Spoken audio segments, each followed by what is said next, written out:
In how many countries today do you run your medical logistics network? 8.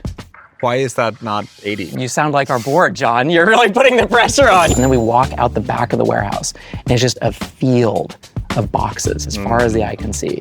And I was like, what is this? And they're like, that's all the medicine that expired last year. What is Guinness? Guinness is stout. Irish people would not call it beer. Do they know what the difference between stout and beer is? Keller Cliffton is the co-founder and CEO of Zipline, the drone delivery company. They started out with medical deliveries in Rwanda, but they're now expanding in many countries, including the United States, and have completed more than 1 million autonomous flights. Cheers! Cool. Cheers.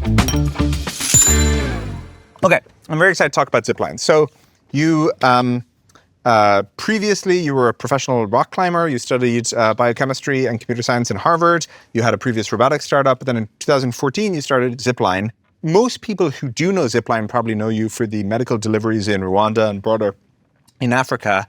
You now also have operations. You just announced Chipotle and burrito deliveries in the United States. And you have delivery takes place every minute, and you have 100 million miles flown. Is that a good? I think like 110 or 120 now, yeah. Okay, yeah. So is that the good potted Zipline summary? What would you add? What would I add? I mean, when we were starting to build Zipline in 2013, 2014, our backgrounds were in robotics and automation and software. And it really seemed to us like it should be possible to build an automated logistics system for Earth. Like when it comes to robotics, you really want boring and repetitive.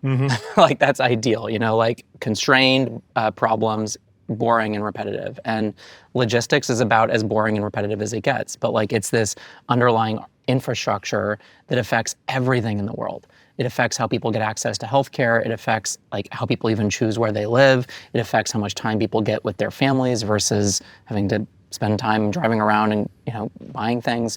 And so it was, the idea was simple. The execution has turned out to be a bit more complicated than we were expecting. Yes, and you've made the point that, like, what does a UPS truck weigh? Like, 6,000 pounds. Yeah. It's like we've taken for granted that we just have these like massive vehicles trundling around our suburban streets as the best answer for delivering things, and it's not obvious it couldn't be improved from there.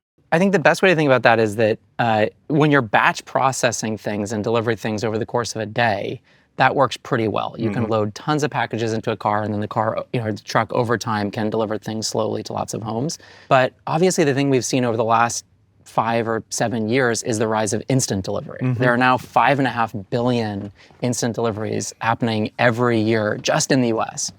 And this is where we're using a 4,000-pound gas combustion vehicle driven by a human sitting in the front, moving the steering wheel back and forth to deliver something to your home that weighs on average 5 pounds. Yes. So actually, you do not have to be a physicist to realize this is a really weird way. A bit over-engineered, yeah. Or under-engineered, depending on how you think about it. Right. But like it creates traffic in our neighborhoods. It creates pollution in our neighborhoods. It creates safety issues in our neighborhoods. It's phenomenally expensive, actually, and it's pretty slow.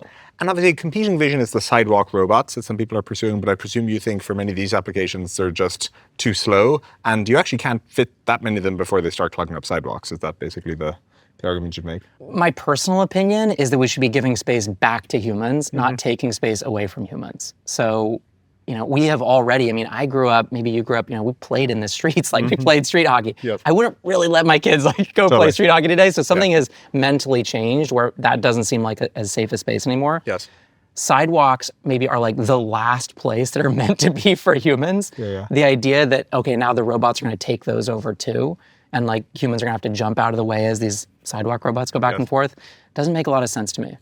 Why has the drone delivery vision taken so long, where people were talking about Tachocopter on Hacker News in 2012. The big Amazon announcement was what year? 2013.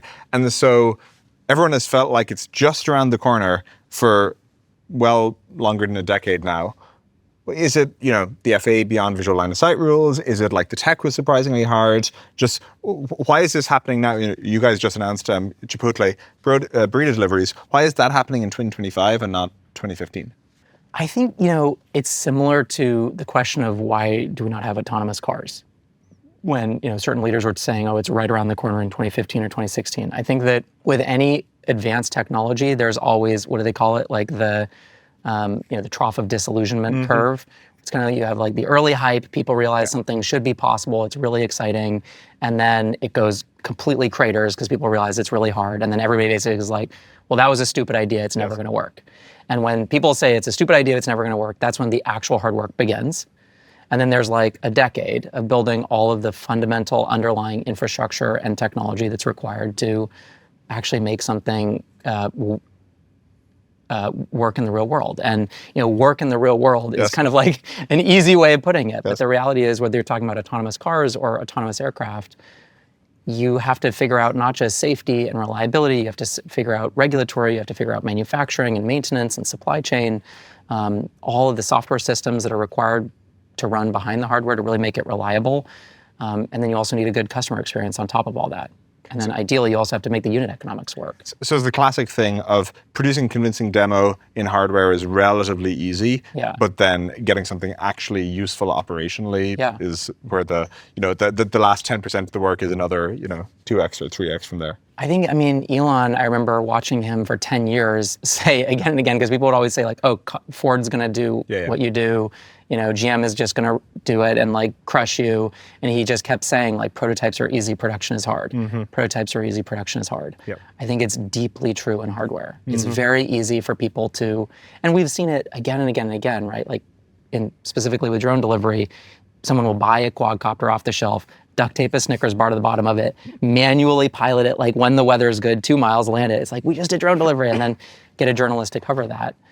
But the reality is that what customers really want is teleportation. Right. And they don't care at all about drones. Yes. This is kind of a counterintuitive thing that we've learned. It's like when we're working with all these ministries of health or these governments or big companies like Walmart or big hospital systems in the US like Cleveland Clinic or many others, they all want to be able to just teleport things directly to patients or directly to a customer's home in a way that either saves a life or like transforms the customer experience. We could be using whatever, they don't want it, they're not interested in drones, they don't care about drones, they don't want to deal with any of that complexity. All they want to know is something goes from point A to point B fast enough to like solve a real problem. And so I think that a lot of the technology kind of sits behind a curtain in order to enable a customer experience that is just like jaw-dropping and changes the way people live their lives. So demos are easy, production is hard. You got started in production and really ramped up in Rwanda. How did that come about? Where, people, I can understand maybe you might want to go outside the US for a more favorable regulatory environment, but most people would go to Mexico or Canada, or, how did you get to Rwanda? And maybe you can tell the story of scaling up operations there. Yeah, hard to frame. I mean, I think that when we were starting to build Zipline in 2013, we spent about 2 years building the initial version of the technology. And everybody told us this was a stupid idea. Everybody told us there was no way it was going to work. And was it hard to get funding for? Oh, incredibly difficult. Like I remember, we were begging people to invest, $250,000 in the company. What was the first big break in terms of who invested? Sequoia led our Series A and took this bet on us. This was actually before we started building Zipline, though. Oh, wow. Yeah. But this is for your previous startup. Yeah. Well, same company, actually. We just pivoted. But it pivoted. I didn't know that. Yeah, most people don't. And then, as we were starting to build Zipline, I just think there was so much skepticism. I mean, it's like such a crazy idea. Like, what do you know about aviation? Nothing. Right. What do you know about healthcare? Nothing. What do you know about operating in Africa? Nothing. Okay, well, like, it's like let's stay in touch. Operating in Africa. Exactly. Yeah, let's stay in touch, like. Smile and nod. Yeah, exactly. Yeah. I think that, our intuition was like we needed a country that was as desperate as we were desperate as a startup. Maybe that sounds bad. But it's like threshold question. Why didn't you start operating in the United States? There just wasn't a regulatory pathway to do so. Okay, just the ban on drones. Yeah. Totally impossible to do it in the US. And also, we really wanted to find, we had this instinct that to convince a country to do this at scale, we needed to focus on life-saving use cases. And so we really wanted to find a national healthcare system. Rather than like a fragmented private one like you have in the US. Right.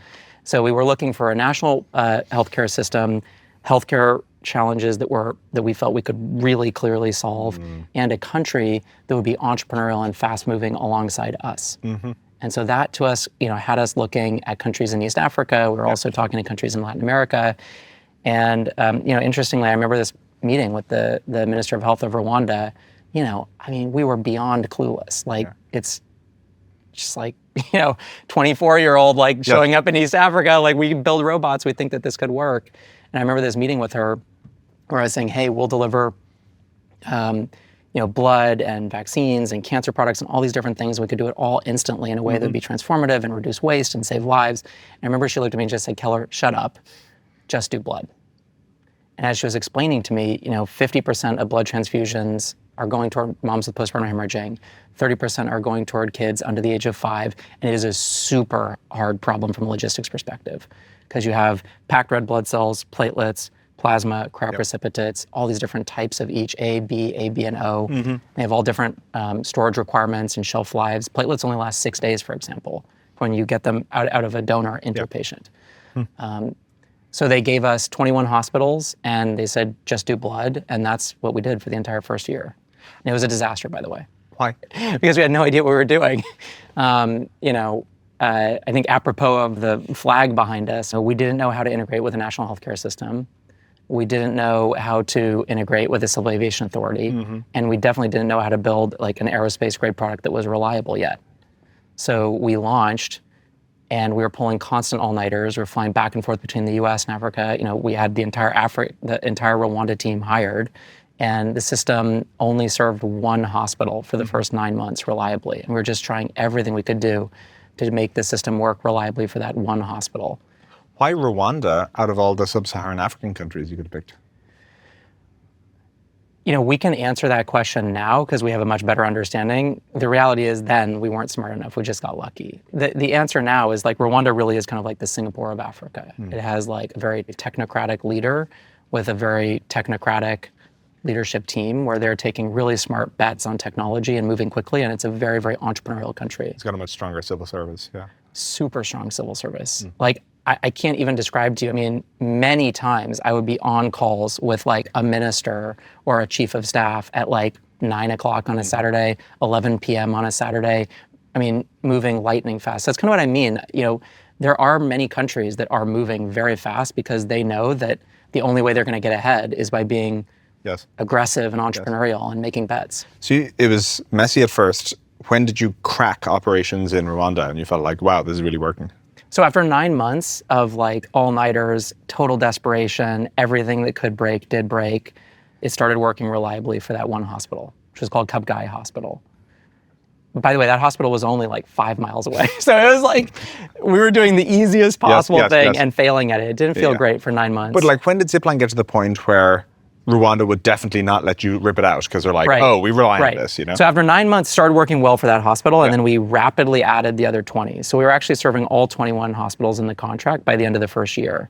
And then they asked us to expand to 50 hospitals, and then 200, and then 500. Then we went from delivering blood to vaccines, cancer products, infusions, transfusions. Today, we're like the sole distributor of 500 plus health products in the public healthcare supply chain.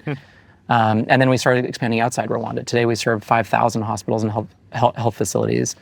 It's become, like the largest commercial autonomous system on earth.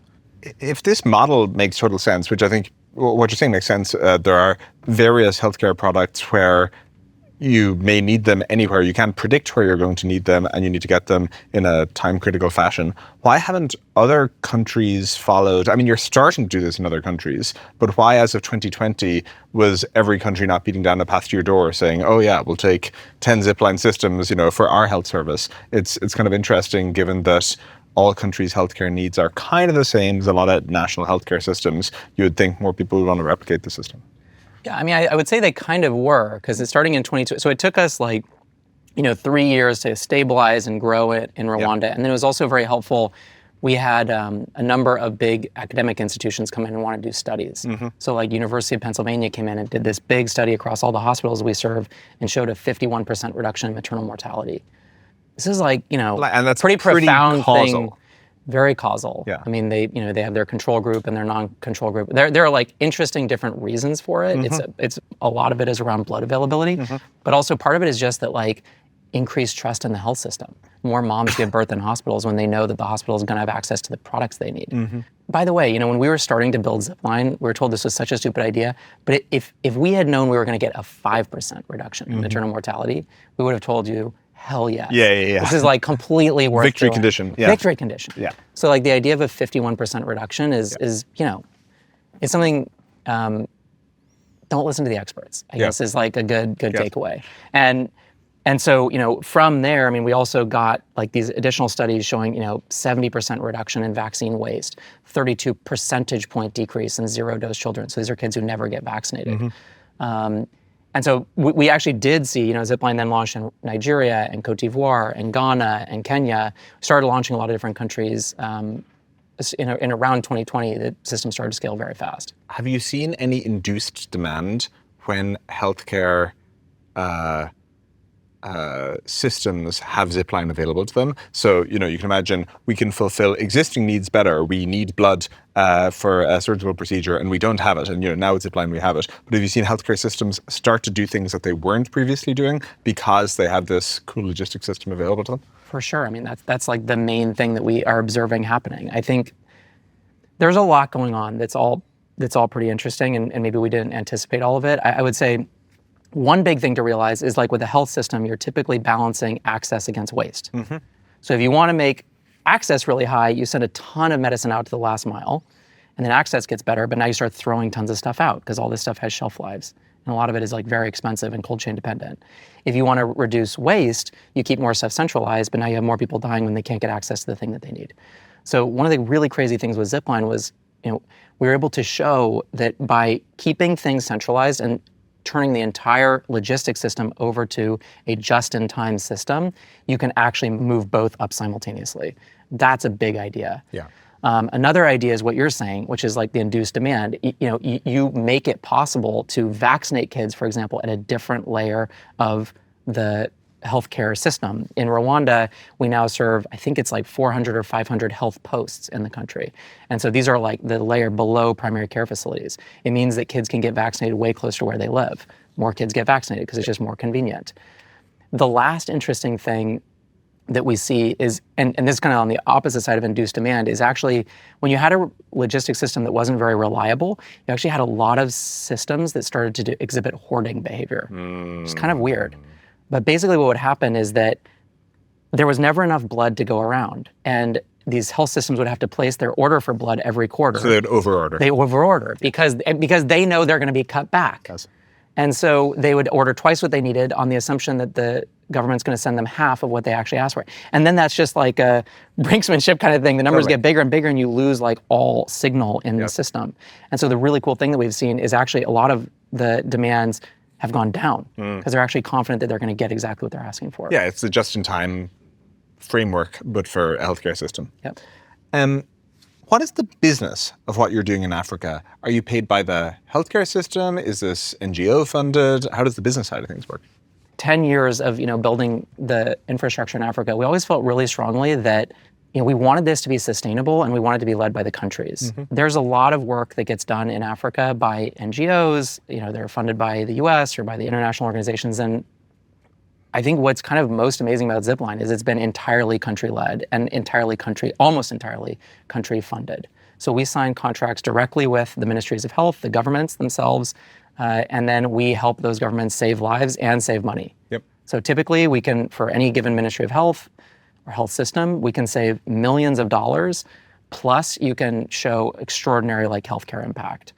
And that makes it a pretty easy decision for any country. Yeah, it's one of these amazing better, faster, cheaper tech use cases or tech value props where you go to a health ministry and you say, we'll give you a better logistics system that delivers stuff faster and is cheaper than how you're currently moving things around. And I presume that's kind of hard to pass up. Running a healthcare system is expensive. Yeah, running healthcare, but yeah, exactly.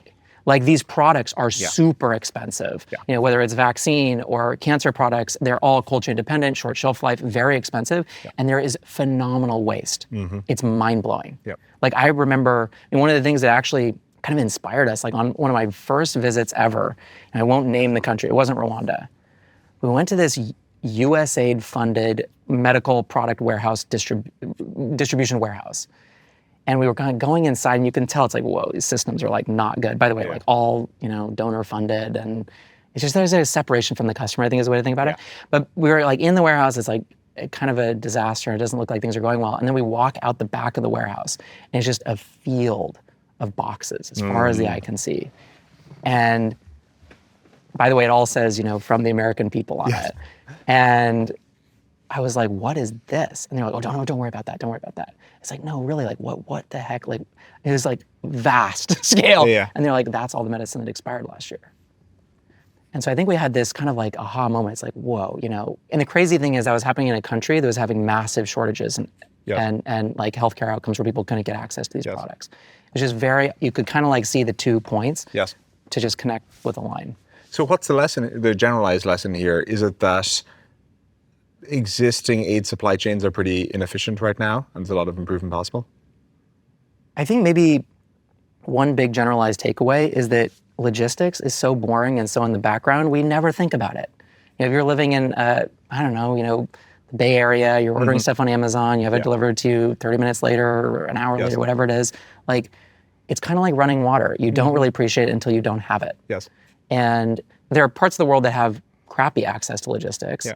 And then there's about like 5 or 6 billion people on Earth who have no access to logistics.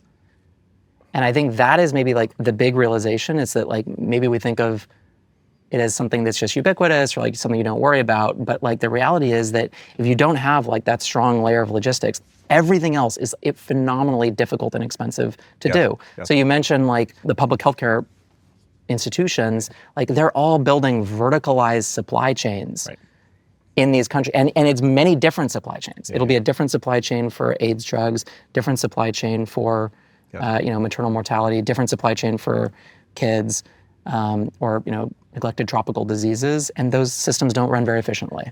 In how many countries today do you run your medical logistics network? 8. Why is that not 80? Again, it feels like something every healthcare system should want, and it's pretty proven at this stage where it's been working well in Rwanda and other places for several years. You sound like our board, John. You're like putting the pressure on. You're like, what are our revenue growth numbers, and why are we not growing faster? Exactly. I think that there are a few things. I mean, one is that like we've always been pretty clear that. It's one thing to save the lives of the people you're delivering to, but it's really important that we be safe for the people who are flying over. Zipline now has about 120 million commercial autonomous miles and 0 safety incidents. And that's definitely hard to do. That has come from, I think, the company being very just focused and like step by step, doing things in the right way, testing, validating, and making sure never to get over our skis. But the laws of aerodynamics are not different in Rwanda versus Algeria versus the UK. So that's part of it. But then also it's kind of like, I don't know, sometimes we talk about it internally as like a pig traveling through a snake. It's kind of all about bottlenecks. Scaling up hardware, I mean, we were really only ready for a lot of scale. I would say 2020 was when we started expanding into new countries. We then went from 1 to 8 countries, went from like 100 health facilities to 5,000 today. So the system has been scaling very, very fast. The other thing that did happen is that like 2022, when you see interest rates spike in the US, it's like, oh man, that's really inconvenient and annoying to us in the US. In Africa, it creates like economic Armageddon.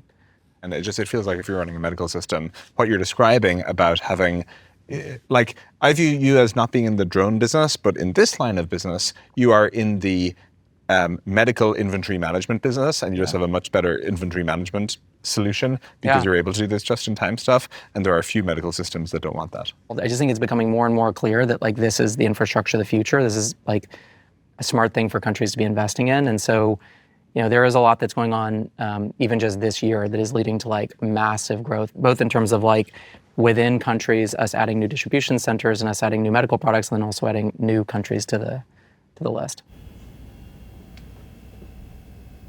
This medical logistics system we're describing is based on your Platform 1 aircraft. And the way the system works, as I understand it, is you have a fixed-wing, battery-powered drone that is launched off a catapult. You shoomph it off the catapult, and then it flies from a distribution center, flies to the hospital.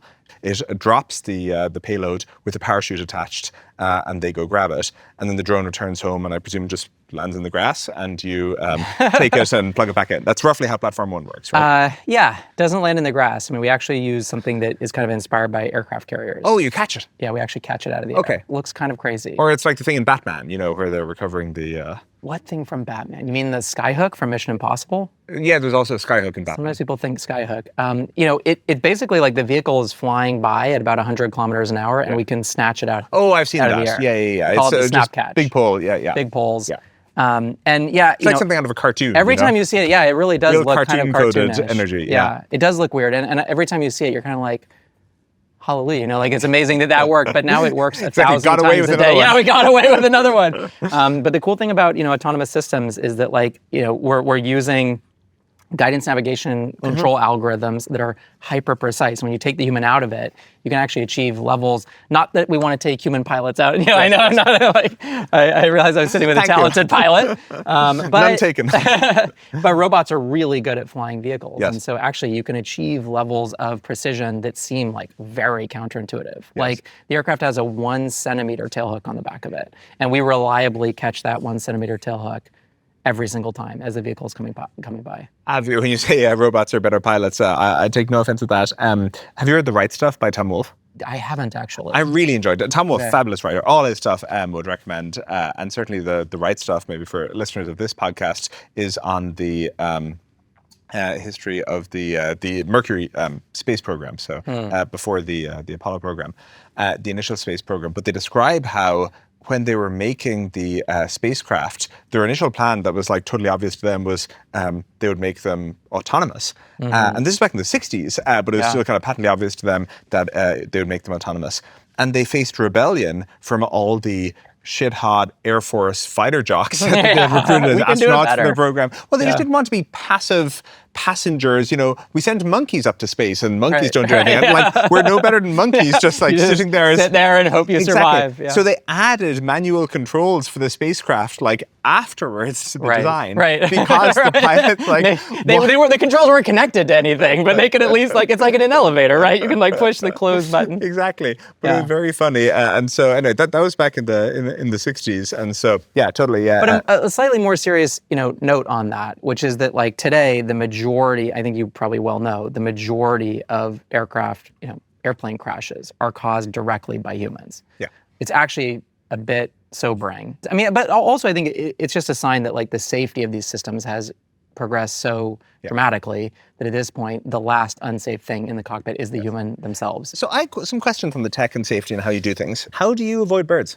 We don't. Birds avoid us. Okay. Yeah. Turns out birds have birds have pretty good detect and avoid systems of their own, and so they hear us coming. How fast are you flying? About 100 kilometers an hour, so about 70 much miles. Smaller than airplanes. Yeah. We're not sucking birds into nacelles in the same way that a jet would. How do you avoid airplanes? So we avoid airplanes by, basically it's like a multi-layer deconfliction strategy. First of all, we're flying below the commercial aviation floor. So below, in the US, that's about 400 or 500 feet. Mm-hmm. So we're never conflicting with the kinds of normal airplanes that, people who are listening would ever be flying in. We are also then on ADS-B, so we're receiving ADS-B. So as long as something is squawking on ADS-B, we know it's there and can avoid it. Yep. We also then have cameras on board, and then we also do things like NOTAM, so old term, but notice to airmen, basically telling people when we're operating in certain places. So all of these layers together combine to get us a safety profile that is super obvious that the FAA can approve. Super cool.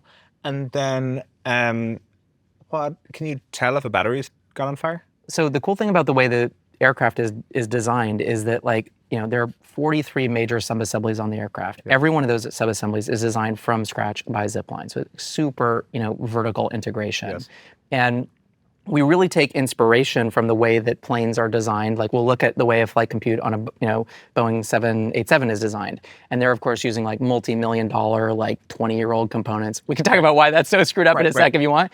But the architecture is usually fundamentally sound, and then what we'll usually do is just use cell phone components to build that architecture in a way that's about 1,000th of the cost, but just as safe. Yeah. And so you're kind of using a lot of those aerospace paradigms of being able to fail over and building redundancy into every flight critical system.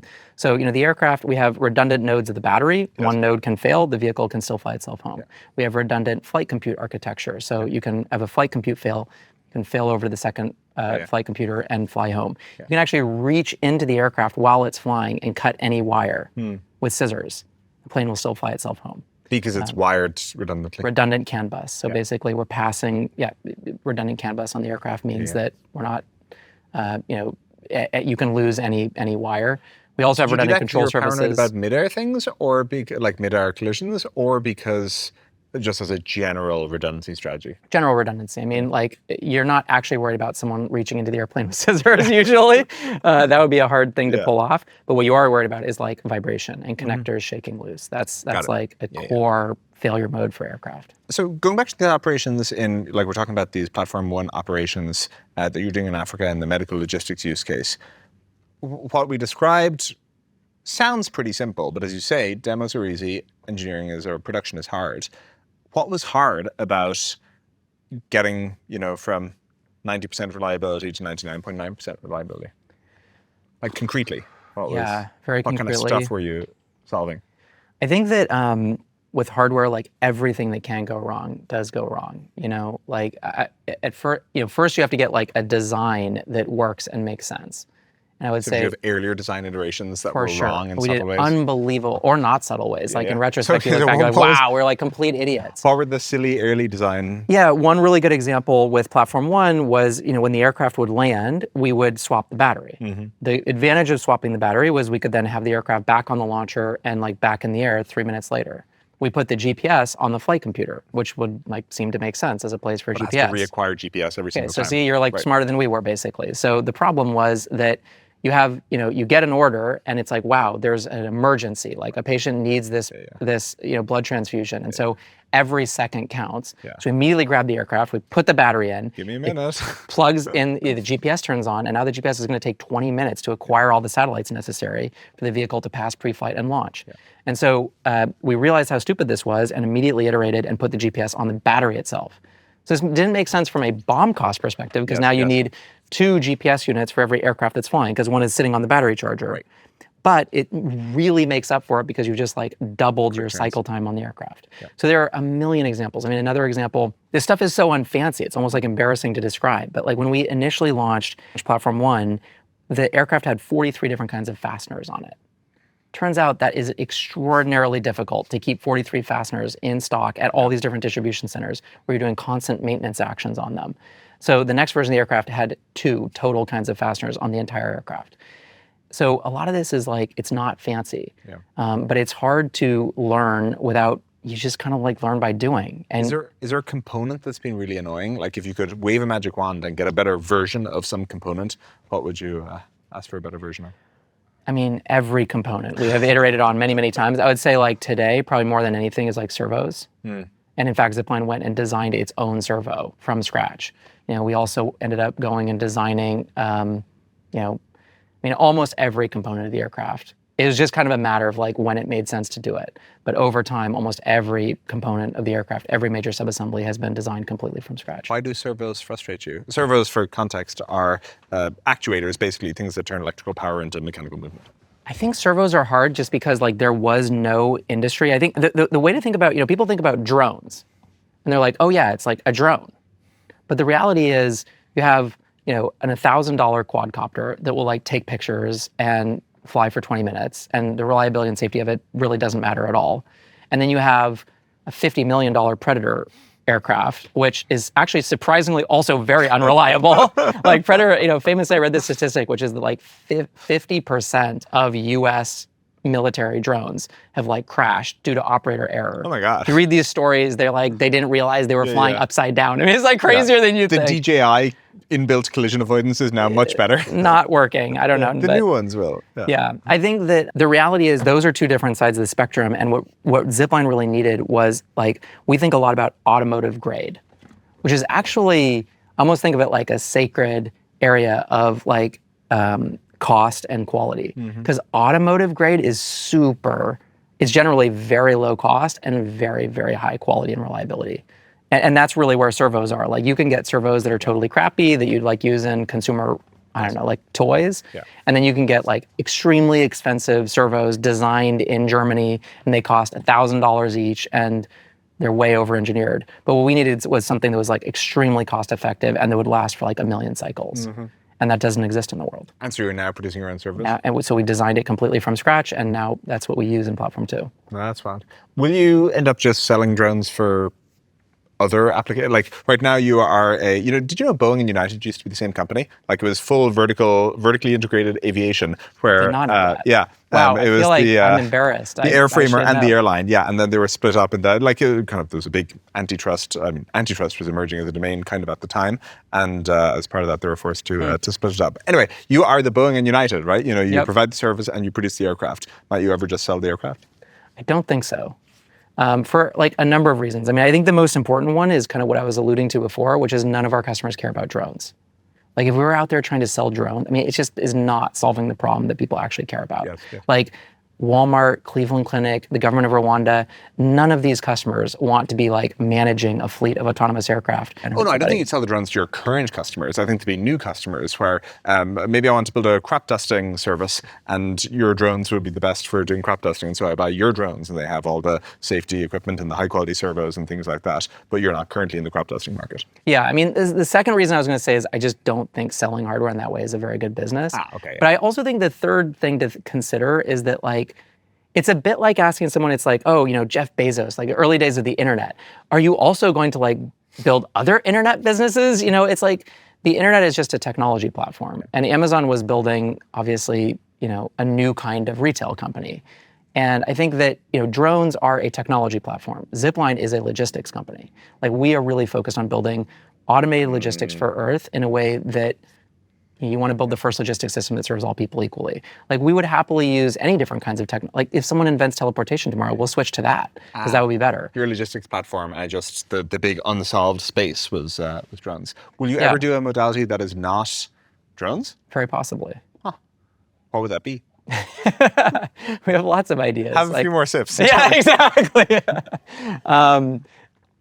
I think that ultimately, if you really want to be a new kind of logistics provider, you probably have to be even more integrated. Like certain things are not going to go via the air. Certain things are going to go via the ground. So okay, there's so definitely, you can definitely get into a world. Multimodal, yeah, you should be multimodal. Yeah. UPS is multimodal. Perhaps Zipline should be multimodal. Keller is describing here how Zipline got its start in Africa, but they're now up and running with drone deliveries in the United States. And this is a technology pattern you see again and again. Drone delivery, mobile payments, WhatsApp, QR codes, these are all technologies that started in emerging markets first. And it's going to be the same with stablecoins. So here at Stripe, we're all in on stablecoins. We recently acquired Bridge, the leading stablecoin orchestration platform, and Privy, the best crypto wallet infrastructure. We're already seeing a ton of stablecoin adoption, especially with companies that want to build cross-border financial products. We're working with companies like Ramp to build a global stablecoin-backed spend card, SpaceX for global treasury management, and Shopify to enable payments on Shopify stores from every country. And then breakout startups like Chipper Cash and Dollar App, they're offering dollar access to people in Africa and Latin America. But we don't think stablecoins are going to stop there. Stablecoins are a programmable, low-cost, high-throughput financial system that'll have applications everywhere. I know from my experience, when I talk to CEOs, they're all interested in the applications of stablecoins. Stablecoin supply is up 50% in the past year alone. They're definitely not a flash in the pan. So if you're a company building with stablecoins or you're just thinking about your strategy there, come talk to Stripe. We have been describing Platform 1, which is, like we said, fixed wing, catapult launched, Skyhook recovered, operating for the last decade in Rwanda. You now have just launched Platform 2, which is vertical takeoff and landing, looks more like a traditional multi-rotor drone that people might picture when they hear drone, though there's also a wing? Yeah, it's a hybrid. Okay, so it's I forget what you call these, but yeah, there's wing and there's vertical takeoff and landing, so VTOL. Yeah, VTOL fixed wing thingy. And you are using this for deliveries in suburban America. Mm-hmm. Many questions on this.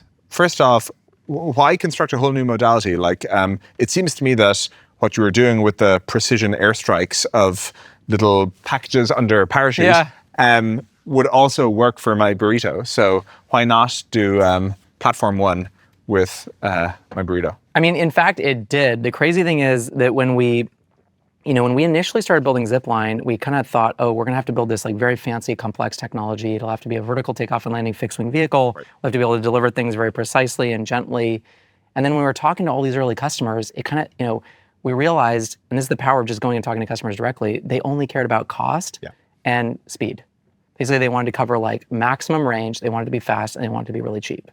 And so we kind of ended up thinking like, hey, perhaps we should just design this very simple fixed wing system that would be, to a certain degree, very unfancy. Like when you see the way we're delivering there, it's just like this,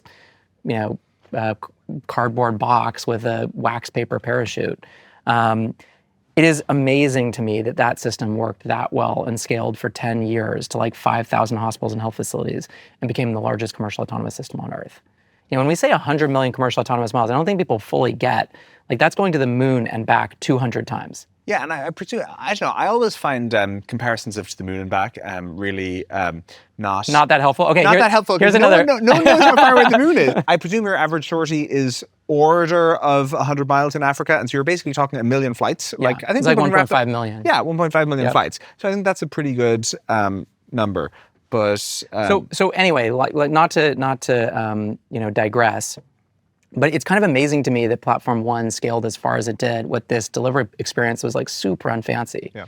And ultimately, as we were scaling that like crazy through 2020 and 2021, there were all these big customers in the US who all were kind of saying, hey, like we want teleportation. Yes. We would use that here in the US. And so I think that this was kind of our realization that like, it was time to expand, basically, and say, okay, if we were going to build a product that can deliver directly to homes, what does that need to look like? And the design considerations for that are pretty different. In our opinions, we need to integrate really well with like existing buildings. We're going to build distribution centers like we did with Platform 1. We had to be able to basically, plug into the side of any existing hospital or primary care facility or warehouse or even restaurant. And then from there, you needed to be able to deliver to homes in a way that was fully automated, zero emission, 10 times as fast. And most importantly, we want it to be silent. Because we think that like people, this is a kind of an important thing. I think sometimes people think drone delivery, oh my God, it's gonna be so annoying. Yeah. This like nonstop buzzing of drones, because that is how people experience drones today. But the reality is that it doesn't have to be that way. You can design systems that are actually way, way quieter than receiving a delivery via car. And the crazy thing, sorry, that I forgot to mention in my description of Platform 2 is that the drone does not come, the aircraft does not come anywhere near your house. It sits up at 300 feet above your house, yep, and then long lines the payload down to you in a little droid thingy, and that drops it off. But as a result, the drone is hovering 300 feet above you, where I presume it's just inaudible, basically. Yeah, it's nearly inaudible. Yeah.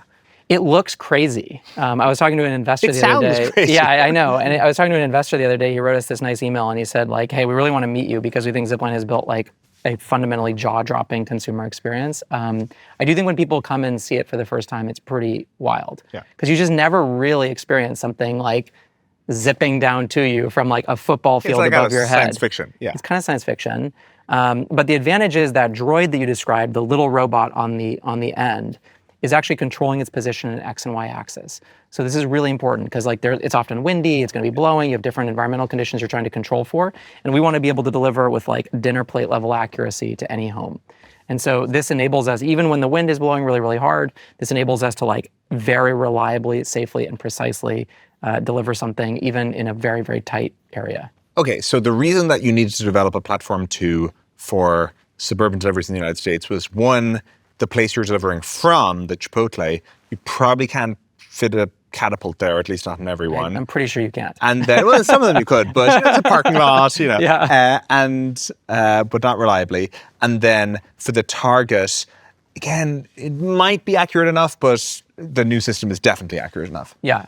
I mean, in fact, like the very first Walmart store that we ever integrated, we actually integrated with Platform 1. Mm. And that was even more shocking to me that customers loved like basically having like their stuff bombard them, like from 30 feet up. I mean, it's like honestly crazy. I think that was like the clearest signal to me of like, man, if people were willing to put up with that delivery experience to get something delivered autonomously, like wait until they see Platform 2. So the reason that we haven't had drone delivery in the United States for a long time is the FAA did not provide any rulemaking on beyond visual line of sight operations. And, they're your regulators, so you probably can't criticize them in public. I'll criticize them for you. I think, the FAA was slow and roundly criticized for being slow in not having any commercial drone framework. So the old Part 107 stuff for like hobby drone operators, and line of sight is the test, where it has to be a light drone less than 55 pounds, and you have to be like there controlling with your remote control, which obviously is not viable for commercial drone operations. So for the longest time, they sat on commercial drone operations and didn't do anything. Just now, in the last month, we've seen Sean Duffy, the Secretary of Transportation and acting head of the FAA, announce new Part 108, beyond visual line of sight, commercial drone rules, or at least the notice of proposed rulemaking. What do you think of the current FAA and the rules they're proposing? Yeah, I mean, first of all, Part 108 is kind of like codifying something that has already been happening over the last 3 to 4 years, which is I think that about 4 years ago, on an ad hoc basis, and like via exemptions, which is that about 4 years ago, Zipline started seeking regulatory approval in the US. We were able to go to the FAA and say, hey, we have 100 million commercial autonomous miles and 0 safety incidents. We think at this point you have the data you need. And they agreed. And so very much to their credit, this is what really unlocked Zipline starting to scale aggressively in the US. And we've done that via exemptions. There are things called 44807, which is a different process rather than getting an aircraft type certified. If you really want to talk about, something that's broken, we could talk about type certification. Of drones or aircraft? Both. Okay. Yeah, I mean, so far. Do you see the Mosaic stuff? I'm It's not amazing. An They expert on fixed Part Mosaic. 23. That is really cool. Certification by making Part 22 much bigger. But type certification has been, this interesting blocker, which is if you wanted to operate commercially in the US, you couldn't operate under 107. Or if you wanted to operate commercially beyond visual line of sight, you had to operate under Part 135. I fear that we're getting we're really in the weeds now, but I guess the main point here is that you needed to get an aircraft type certified. And this is kind of the definition of a very painful regulatory process. It takes, 5 to 10 years to get an aircraft type certified. And it's really based on this idea of a regulator is going to look at every component of the aircraft and independently verify that that component is meeting certain standards that were set by the regulator. That might, imagine trying to do that in a world where every year you have a radically new and better version of the technology. It just you guys are doesn't doing progressive hardware development and Super constantly fast. figuring out that Right. 2 fasteners is better than 43 and other such innovations. You just have really, really fast iteration. And so in a world where type certification takes 5 to 10 years, you're dead on arrival. Yeah. And that's kind of what we saw for 5 or 10 years. None of this innovation happened in the US. I think the good news is that in 2020, the FAA kind of woke up to this.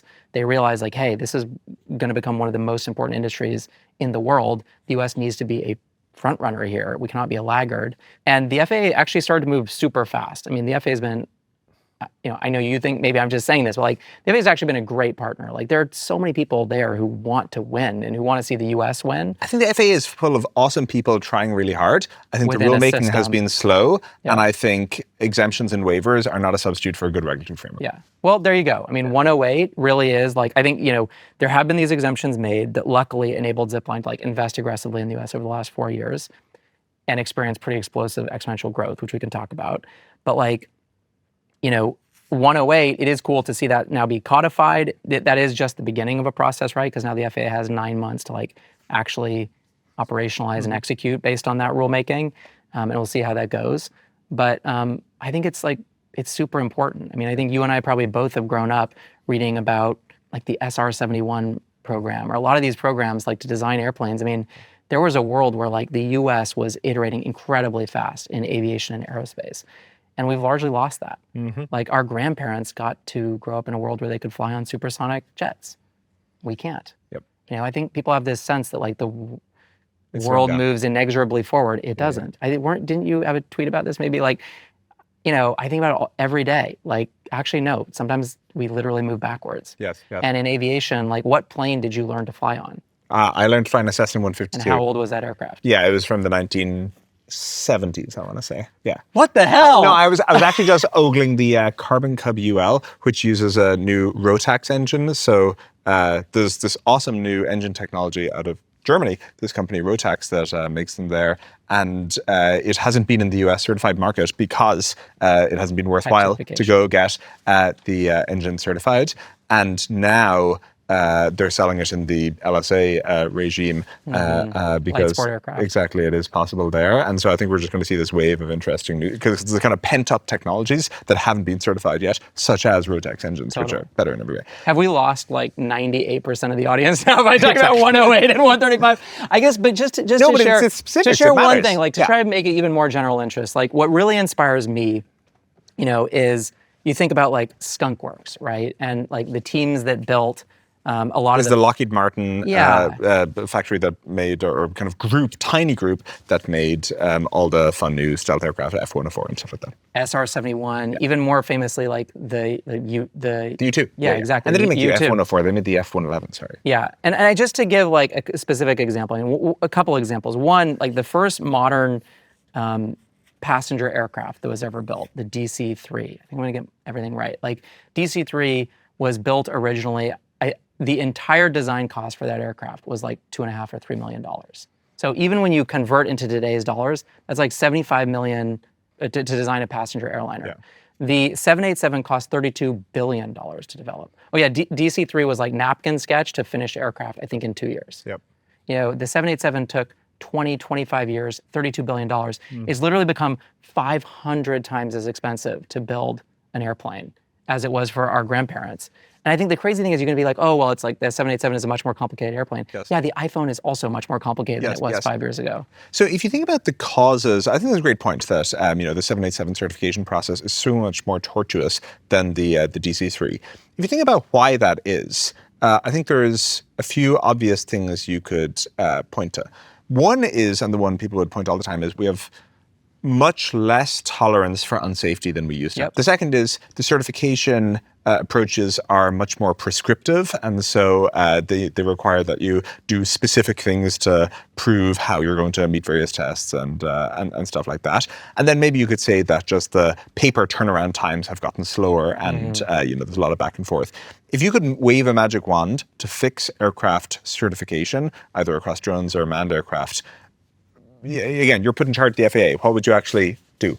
I think the answer is actually really obvious, and the good news is I think this is largely like already happening, which is that we need to move away from like prescriptive regulatory requirements that are like, okay, now show me the life support system for the pilot. Should we lose whatever atmospheric pressure in the cabin? It's like, it's a drone. There is no pilot. Yes. And then the FAA looks at you like, I don't know. Like, we can't move forward, Like, I think there are a lot of things that are just, you have all these prescriptive rules about like how we're going to... performance-based. You need performance-based. So basically, everything needs to transition to a world where like the FAA is setting a statistical level of safety. And from there, like any company can, basically self-certify against that level of safety. And you can imagine different ways of like, what kind of data you might have to provide to prove that you're meeting that level of safety. Yeah. But like there are a lot of different ways to build something that's safe. And what you want is like engineering innovation. You want people trying new things. If you try something new and it's an amazing innovation, it's suddenly like blowing it out of the water.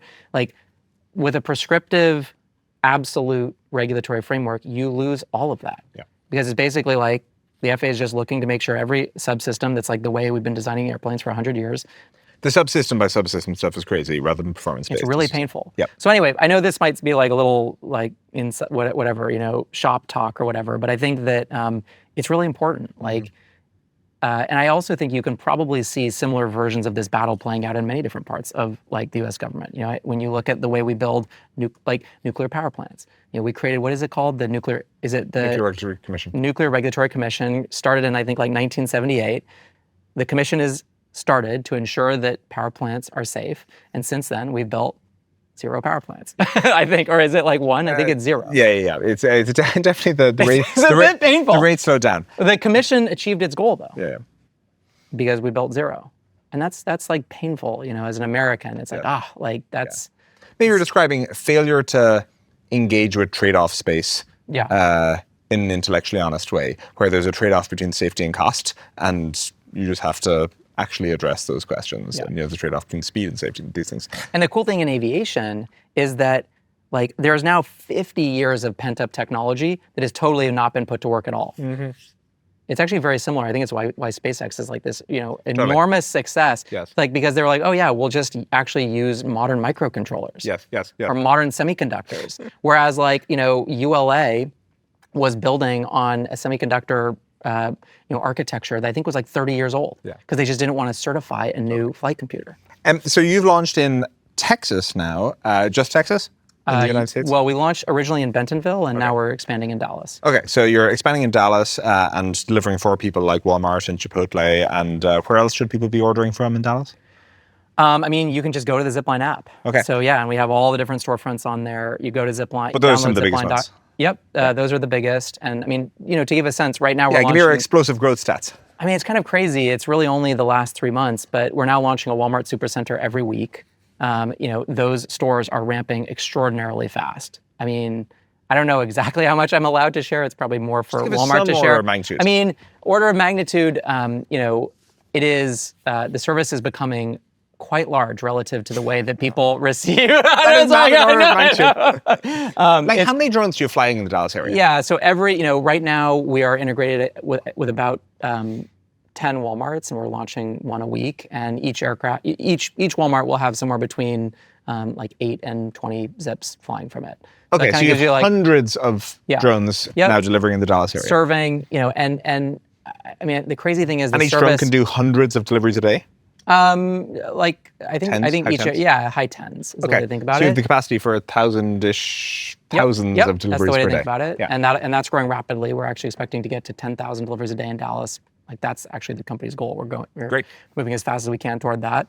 Looking at the statistics, the service has been growing 25 to 30% week over week for the last 3 months. And the interesting thing, the last couple of things, I mean, really it's only the last 3 months that because we only launched in Dallas on April 1st or April 4th, I think. Yeah.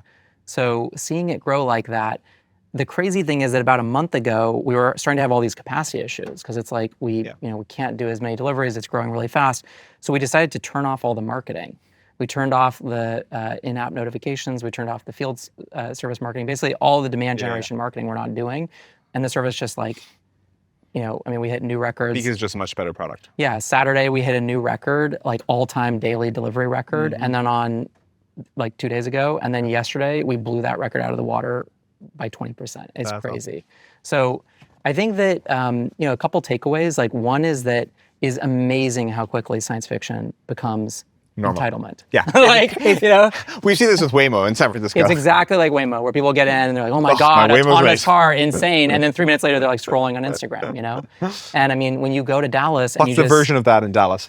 I think the version in Dallas is that for the first day that we launch a new Walmart, you'll see people kind of like on the hoods of their cars, just watching the service operate. People are kind of taking note. And then 3 days later, people are just totally going about their normal lives, do not care. You've got this installation of autonomous aircraft that are just coming and going nonstop at crazy volume. Yeah. I think the other example is I visited a 78-year-old grandma who's ordered 340 times from Zipline over the last year. She's been the county. I was going to ask, are you seeing induced demand? That said this is induced demand. Where people are ordering more stuff. It's crazy. She's been, I think, the county clerk for 40 years straight. And, she's just showing me, she's like, oh yeah, let's place an order right now. And she's around on her iPhone, putting everything into her basket. She's double click the side of the phone, Face ID, Apple Pay. She's like, it's on its way. It'll be here in 8 minutes, And she's 78. She's 78. And she's totally living in the future. And, or you talk to moms who are like, oh yeah, this, buys me back 3 or 4 hours a week. Yeah. I can just be with my kids or take care of the family rather than be out in a car trying to shop or get something. So I think a lot of families we're seeing now ordering 3 to 4 times a week on average, where they'll do a big grocery run once a week. And then they can do 3 to 4, sometimes they talk about them as top-up visits. Where it's if you don't know what you're making for dinner or you something unexpected or you have people over, you just get everything you need delivered autonomously. Why can we not have this in California? Why are you in Texas and not California? Because I would have thought from a regulatory point of view, there's federal preemption of the airspace. And so I would have thought all places are equal. Why is Texas a more hospitable environment for this than California? Could ask the same question about Rwanda. I mean, I think that, Zipline has probably been... Rwanda had a different regulatory framework. Drones were banned in the US, whereas drones aren't banned in California. No. However, a lot of what we do is still about a partnership with the community and the government. I see. And so you need a permit for the base or whatever. Still need a permit to build yep, exactly. We're still permitting the ground infrastructure, for example. It's a bit like Tesla building supercharger infrastructure in the U.S. And so who do I need to write a letter to? Is it by mayor? Is it we're by working on it. We're working local on it. representative? Yeah. We're working on it. But to be honest, as someone who lives in the Bay Area and so 100% feels your pain, it's why is this not serving my house right now? The vast majority of technology has first focused on serving the elite cities on the coast of the United States. I actually think it's okay that for once, technology is kind of going... This works better in a low density area? It's going the opposite. Well, it's actually, Dallas is very high density. Like, I mean, it's not Manhattan, Yeah. but it's probably denser than San Francisco. Yeah. I wouldn't say it's as much about density. It is a lot about like, we typically want to launch somewhere where people are freaking psyched to have us. And where there isn't, I do think there's a little bit of a flavor. I mean, you had Kyle on here, right? And like seeing what Cruise went through in San Francisco with the coning of the cars. Like, Yeah. sometimes, our war on electric scooters here in San Francisco. hey, like, But we have a new mayor, Daniel I'm not Lurie. judging. I know, he's doing awesome. He's doing great. I think that, look, I just think that sometimes cities might, if they just assume that they're always going to have the best technology and like they don't have to, do anything about it, or I don't know. I think that there are a lot of cities and states out there that like are 100% like aggressively courting, infrastructure, new solutions. They want high-paying jobs, and they're like unapologetically excited about new technology. So you're going to go to the cities that want you first, and then you can get around to the cities that are more ambivalent. I think what's going to happen is that at some point, again, there are like certain cities that are just extremely forward-leaning. Like an example, I brought one of our board members from San Francisco, leads one of the biggest funds in the world here in San Francisco, to Dallas. And he was like looking at what we were doing, and I could see the smoke coming out of his ears. He was like, "Oh my God, you guys are just doing things." We went to a site where we were building charging infrastructure, and we had literally broken ground 3 days previously. There was a huge hole in the ground. And he was like, "So when is this going to be online?" And I was like, "It's going to be online in 15 days before the board meeting." We had a board meeting in 17 days. And he was like, "That's insane. It is not going to be ready for the board meeting. What are you talking about?" And it was actually ready like 5 days before the board meeting. Basically, different kinds of cities have different requirements, and like there are places in the US where you can get things done super, super fast. Yeah. We are here in South San Francisco, just down the road from your aircraft manufacturing facility. Tell me about that. How do you build them? How many are you building? How many will you build? The most important thing is the speed of engineering iteration. I think you'll appreciate this. That's something I think that's been a very well understood concept in software companies, not so well in hardware, way harder to do in hardware. And so the way to do that is full vertical integration and then having engineering practically on top of manufacturing. So that like as you're rolling hardware changes through onto the line, you have like the engineers who design those changes working with manufacturing engineers and then working with the people on the line itself to like figure out how to make that work and get it into production. And so even though it seems like a bit of a weird thing to say like, yeah, we're producing all these aircraft here in South San Francisco, the value of us being fully integrated in that way, what it does for the speed at which Zipline can iterate and evolve the product is way more valuable than like, oh, it's more expensive to hire someone in South San Francisco than it is in Nevada or something like that. So it's an easy trade. So yeah, this facility, we just expanded to 160,000 square feet. It'll be capable of building around 50,000 aircraft a year at scale, which should get us to like near national scale in the United States. 50,000 aircraft a year. And how many aircraft will like a medium-sized city require to support it? I think it's like around 1,000. Okay. Depends on the city. Like cities come in a lot of different shapes and sizes. Yeah. Okay. Yeah. Wow. So 50,000 a year is really a lot. Again, it depends what you're comparing to. If you're comparing to iPhones, not really. But if you're comparing to like airplanes, then like, really a lot. Like compared to the Cessna that you learned to fly in. Yeah. Okay. And so you'll be able to, in your current production facility in South San Francisco, produce 50,000 drones a year? 3 shifts, 24/7 operations. We already operate our test sites 24/7. Huh. What do you do at the test site? What do you test? I think, when people come visit the test sites, I think that's one of the things about Zipline that is most mind-blowing to people. And I think it's just, it doesn't really look like anything people have seen before. People often ask us, they're like, wow, 120 million commercial autonomous miles and 0 safety incidents. Why don't other people do that? I mean, it turns out that, designing something that's safe is hard. You have to think very... Reusable rocket, that's a good idea. Yeah, exactly. It's like, everybody should just do it.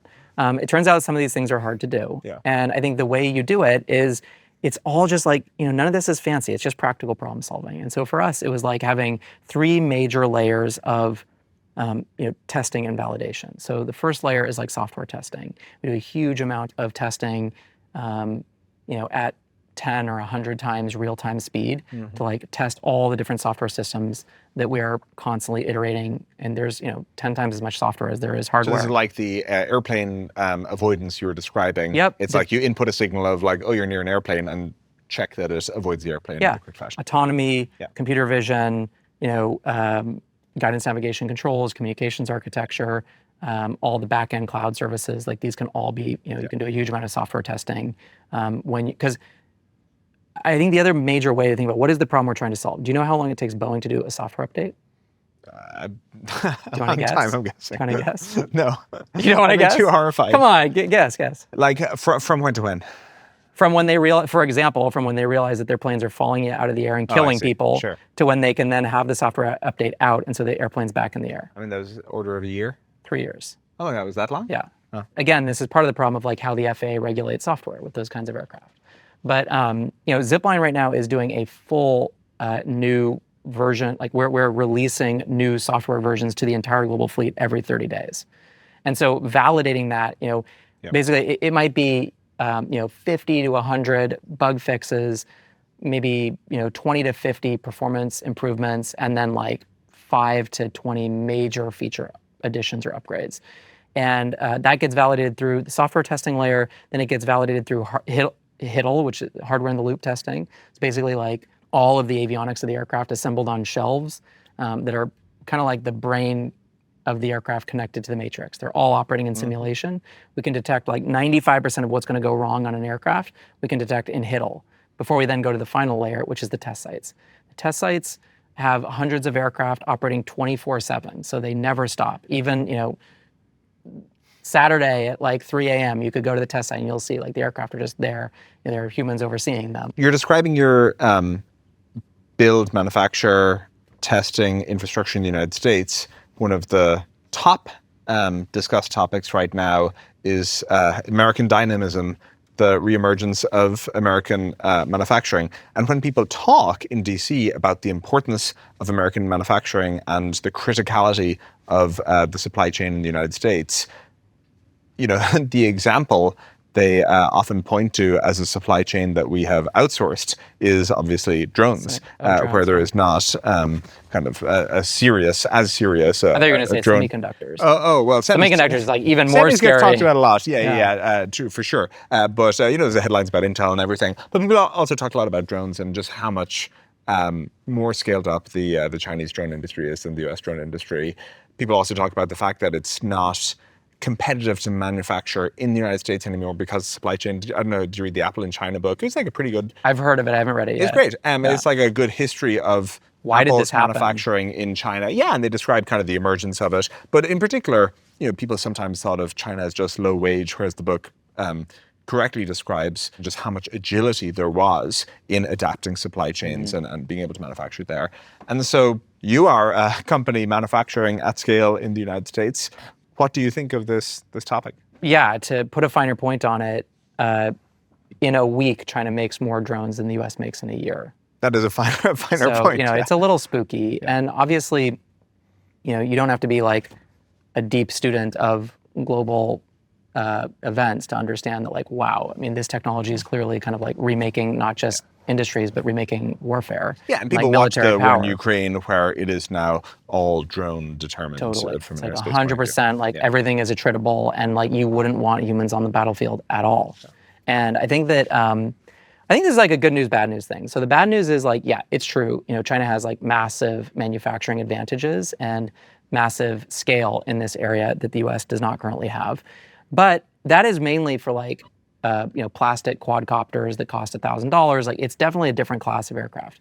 When you look at like where this is all going, the systems that are really going to matter, whether it's like military or logistics, they aren't like $1,000 quadcopters. They are more complicated technologies that require really strong integration of like, software, AI solutions with the hardware itself. And again, the hardware is only like 10% of the complexity of the overall solution. So in those areas, the US is actually leading. The US is leading both in terms of, I think, drone delivery and logistics, but also, leading on the software side. And sorry, those areas being? I would say, like more advanced hardware, software integrations that are required for like really good products for military and really good products for logistics. Okay. So when we're talking about the 50X, that's like because you have DJI in China, or like that, they're building So you think China's a tens leader of in thousands low-end for like drones? drone light shows, those kinds of things. That is not necessarily the battlefield that is going to determine, who really like is the front runner in the industry that matters the most. And so I think that it's too early to say. I think, China has obvious advantages, and that like they have massive manufacturing scale. You mentioned the Apple supply chain book. That is a huge reason. The fact that Apple outsourced so much of that manufacturing and so much of that knowledge and expertise is now in Shenzhen. Like now Shenzhen's ability to build phone adjacent products, which I think you could definitely describe drones, even cars, you could describe as phone adjacent now. As Tesla Xiaomi has, will tell you. Xiaomi, or Tesla could attest. It's actually those supply chains that make it possible to then like branch out and build a lot of these other products way faster. So that's the advantage that China has. The advantage the US has is like a lead in AI, a lead in more advanced hardware and software integrations. I don't know who's going to win. Yeah. The point the book makes is that Apple's direct investment in China is much larger, even in inflation-adjusted terms, than the Marshall Plan in Europe, where it's just a kind of a huge investment in manufacturing capability. I was thinking about that on the way here, how that's going to look, with the benefit of hindsight. Corporations sometimes make like the easy short-term decision to maximize profit instead of like the more strategic decision of like, how do we set ourselves up for long-term success? And it really does not seem like it would be that hard to, ensure, like to achieve some of the company goals that a company like Apple wanted to achieve, but also ensure that you maintained like manufacturing dominance and kept it at home, or at least ensure that you kept that as a strategic option. Like the fact that we're now in a position where we don't have the ability to build our own smartphones, period, and where, depending on what happens with Taiwan, we may not have the ability to even build modern computers. It's spooky. Last question.